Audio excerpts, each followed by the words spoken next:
భారతదేశంలోని ఒడిశా రాష్ట్రంలో బంగాళాఖాతం తీరాన ఉన్న పూరీ పట్టణంలో గల ఒక ప్రాచీన మరియు ప్రముఖమైన హిందూ దేవాలయమే పూరీ జగన్నాథ దేవాలయం. విష్ణుమూర్తి అవతారమైన ఈ శ్రీకృష్ణుడి దేవాలయం అటు కృష్ణ భక్తులకు ఇటు విష్ణు భక్తులకు ఎంతో ప్రియమైనది. సాధారణంగా ఏ దేవాలయంలోనైనా విగ్రహాలు రాతితో చెక్కబడి ఉంటాయి. కానీ ఈ పూరీ జగన్నాథుడి ఆలయ విగ్రహాలు చెక్కతో తయారు చేయబడి ఉంటాయి. సోదర సోదరీమణులకు మాత్రమే ఒక దేవాలయం ఉండడం ఈ ఆలయ ప్రత్యేకత. ఈ ఆలయంలో శ్రీకృష్ణుడు తన సోదరి సుభద్ర, సోదరుడు బలరామ సమేతంగా దర్శనమిస్తాడు. జగన్నాథుడు అనగా సంస్కృత భాషలో విశ్వానికి ప్రభువు అని అర్థం. ప్రతి హిందువు తన జీవితంలో తప్పక దర్శించవలసిన చార్ధామ్ పుణ్యక్షేత్రాలలో ఈ దేవాలయం కూడా ఉంది. ప్రతి ఏటా నిర్వహించే రథయాత్ర లేదా రథోత్సవానికి ఈ ఆలయం ప్రసిద్ధి. ఈ ఉత్సవాన్ని దర్శించడానికి దేశం నలుమూలల నుండి కొన్ని కోట్ల కొలది భక్తులు ఇక్కడికి వస్తుంటారు. ప్రస్తుతం ఉన్న ఆలయ నిర్మాణాన్ని 12వ శతాబ్దంలో రాజా అనంతవర్మ చోడగంగదేవ్ మొదలుపెట్టాడు. ఆ తర్వాత ఆయన మనవడు అనంగ భీమ్దేవ్ పాలనలో పూర్తయింది. అంతకుముందు అక్కడున్న ఆలయాన్ని ఇంద్రద్యుమ్న అనే మహారాజు కట్టించాడని అంటారు. దీని వెనక ఒక ఆసక్తికరమైన కథ ఉంది. కాబట్టి వీడియోని ఎక్కడా స్కిప్ చేయకుండా చివరి వరకు చూడండి. ఇలాంటి మరిన్ని ఇన్ఫర్మేటివ్ వీడియోస్ని మీ కొరకు తెచ్చేందుకు మీ సపోర్టుగా జస్ట్ లైక్ చేయండి చాలు. ఇక ఏమాత్రం ఆలస్యం చేయకుండా టాపిక్లోకి వెళ్ళిపోదాం. పూర్వం జగన్నాథుడు గిరిజనుల దేవుడని, నీలమాధవుడనే పేరుతో పూజలందుకుంటున్నాడని స్థల పురాణం. అడవిలో ఒక రహస్య ప్రదేశంలో ఉన్న జగన్నాథుణ్ణి గిరిజనుల రాజైన విశ్వావసుడు పూజించేవాడట. విషయం తెలుసుకున్న ఇంద్రద్యుమ్న మహారాజు ఆ రహస్యాన్ని కనిపెట్టడానికి విద్యాపతి అనే బ్రాహ్మణ యువకుణ్ణి అడవికి పంపుతాడు. విశ్వావసుడి కూతురు లలితను విద్యాపతి ప్రేమించి పెళ్లి చేసుకుంటాడు. రహస్యంగా ఉన్న ఆ విగ్రహాన్ని చూపించమని విశ్వావసుని విద్యాపతి పదే పదే అడుగుతాడు. ఇక అల్లుని విన్నపాన్ని కాదనలేక విశ్వావసుడు అతని కళ్ళకు గంతలు కట్టి అడవిలో రహస్యంగా ఉన్న గుడి దగ్గరకు తీసుకుని వెళ్తాడు. విద్యాపతి తెలివిగా తాను వెళ్తున్న దారి పొడవునా ఆవాలు జారవిడుస్తాడు. ఇక కొన్నాళ్లకు అవి మొలకెత్తి దారి స్పష్టంగా తెలుస్తుంది. దాంతో వెంటనే ఇంద్రద్యుమ్న మహారాజుకి కబురు పెడతాడు. రాజు అడవికి చేరుకునే లోపే విగ్రహాలు అక్కడి నుండి మాయమవుతాయి. దాంతో ఇంద్రద్యుమ్నుడు నిరాశతో నిరాహార దీక్ష మొదలుపెట్టి అశ్వమేధ యాగం చేస్తాడు. ఒకరోజు కలలో జగన్నాథుడు కనిపించి సముద్ర తీరానికి వేప కొయ్యలు కొట్టుకొస్తాయని వాటితో విగ్రహాలు చేయించమని ఆదేశిస్తాడు. చెప్పిన విధంగానే వేప కొయ్యలు కొట్టుకొచ్చాయి. కానీ వాటితో విగ్రహాలు చేయడానికి ఎవరూ ముందుకు రాలేదు. ఏం చేయాలా అని రాజు ఆలోచిస్తున్న సమయంలో దేవశిల్పి విశ్వకర్మ వికలాంగుడి రూపంలో వడ్రంగిలా వస్తాడు. తానొక్కడినే రహస్యంగా ఓ గదిలో విగ్రహాలకు రూపకల్పన చేస్తానని, విగ్రహాలు పూర్తయ్యేంత వరకు పచ్చి మంచినీరు కూడా ముట్టుకోనని, 21 రోజులు అటువైపుగా ఎవరూ రాకూడదని షరతులు విధిస్తాడు. ఆ షరతులన్నింటికీ రాజు అంగీకరిస్తాడు. రోజులు గడుస్తున్నా గది లోపల నుండి ఎలాంటి శబ్దాలు రాకపోవడంతో విగ్రహాలు తయారు చేయడానికి వచ్చిన ఆ వడ్రంగి అందులోనే చనిపోయి ఉంటాడేమో అనే అనుమానంతో రాణి తొందర పెడుతుంది. దీంతో వడ్రంగి పెట్టిన గడువు పూర్తి కాకుండానే రాజు గది తలుపులను తెరిపిస్తాడు. ఇక వారికి ఆ గదిలో విగ్రహాలను చెక్కడానికి వచ్చిన శిల్పి కనిపించడు. కానీ కాళ్ళు చేతులు లేని సగం చెక్కిన విగ్రహాలు దర్శనమిస్తాయి. పశ్చాత్తాపంతో రాజు బ్రహ్మదేవుని ప్రార్థించగా బ్రహ్మ ప్రత్యక్షమై ఇక మీదట అదే రూపంలో విగ్రహాలు పూజలందుకుంటాయని ఆనతిస్తాడు. తానే స్వయంగా వాటికి ప్రాణప్రతిష్ఠ చేస్తాడు. ఇక అప్పటి నుండి అదే రూపంలో ఉన్న విగ్రహాలు పూరీలో పూజలందుకుంటున్నాయి.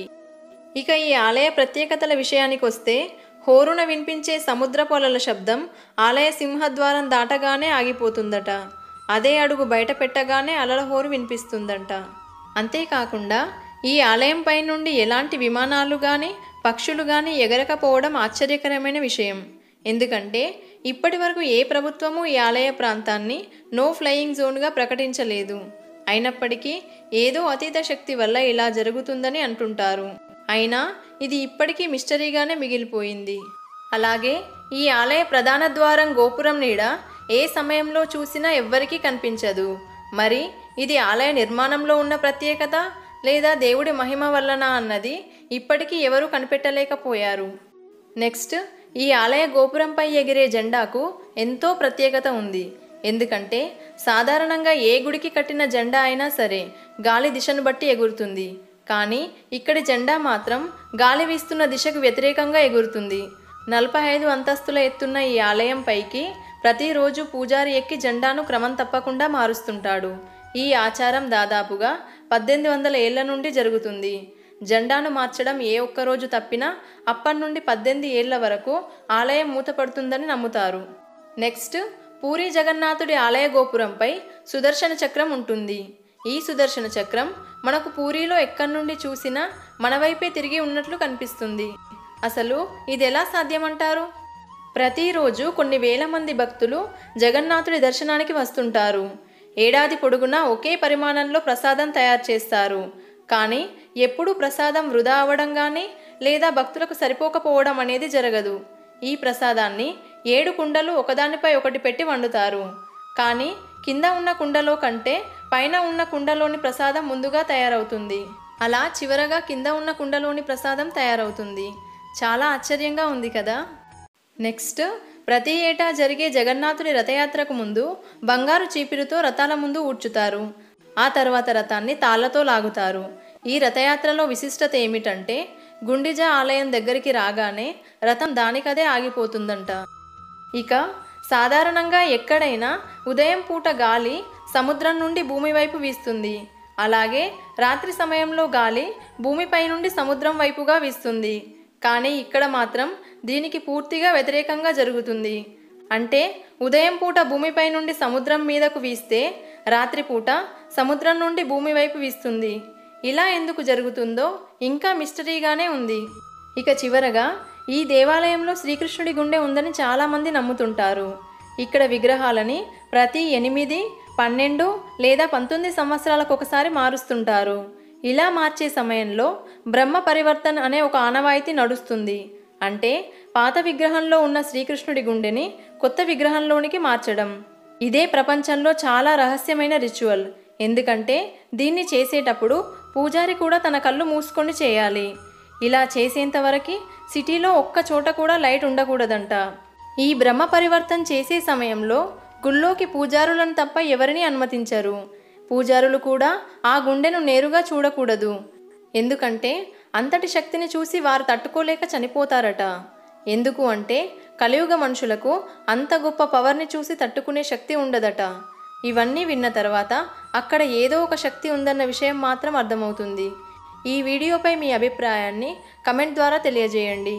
ఈ మధ్యే ఈ పూరి జగన్నాథుడి ఆలయంలో ఉన్న రత్న భాండాగారాన్ని 46 సంవత్సరాల తర్వాత అధికారులు తెరిచారు.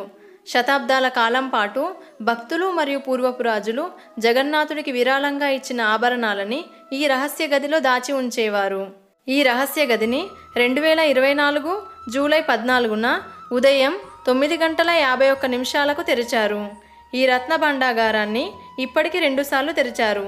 మొదటగా 1978లో తెరవగా రెండవసారి 1985లో తెరిచారు. 2022లో ఒడిస్సా రివ్యూ మ్యాగజైన్ ప్రకారం జగన్నాథుడి ఆలయంలో ఉన్న బితర్ బండార్ 180 రకాల ఆభరణాలను కలిగి ఉందని, ఇందులో 74 రకాల స్వచ్ఛమైన బంగారు ఆభరణాలు ఉన్నాయి. వీటిలో కొన్ని 1.2 కిలోల కంటే ఎక్కువ బరువు ఉన్నాయని చెప్పింది. ఇప్పుడు ఈ రత్న భాండాగారం నుండి బయటకు తీసిన విలువైన ఆభరణాలు, వజ్రాలు ఎంత విలువ చేస్తాయో అధికారులు లెక్కించాల్సి ఉంది. వీడియో ఇన్ఫర్మేటివ్ అనిపిస్తే ఒక్క లైక్ చేయండి. మీ ఫ్రెండ్స్ అండ్ రిలేటివ్స్తో షేర్ చేయండి. మీ అభిప్రాయాలని, సజెషన్స్ని కమెంట్ ద్వారా తెలియజేయండి. మీరు చేసే లైక్ అండ్ కమెంట్ వల్ల ఈ వీడియో మీలాంటి ఇంకొంతమందికి సజెస్ట్ అవుతుంది. సో ఇలాంటి మరిన్ని ఇన్ఫర్మేటివ్ వీడియోస్ కోసం సుమక్క 369 ఛానల్ని సబ్స్క్రైబ్ చేయండి. వీడియోని చివరి వరకు చూసిన మీ అందరికీ థ్యాంక్ యూ. నెక్స్ట్ వీడియోతో మళ్ళీ కలుద్దాం.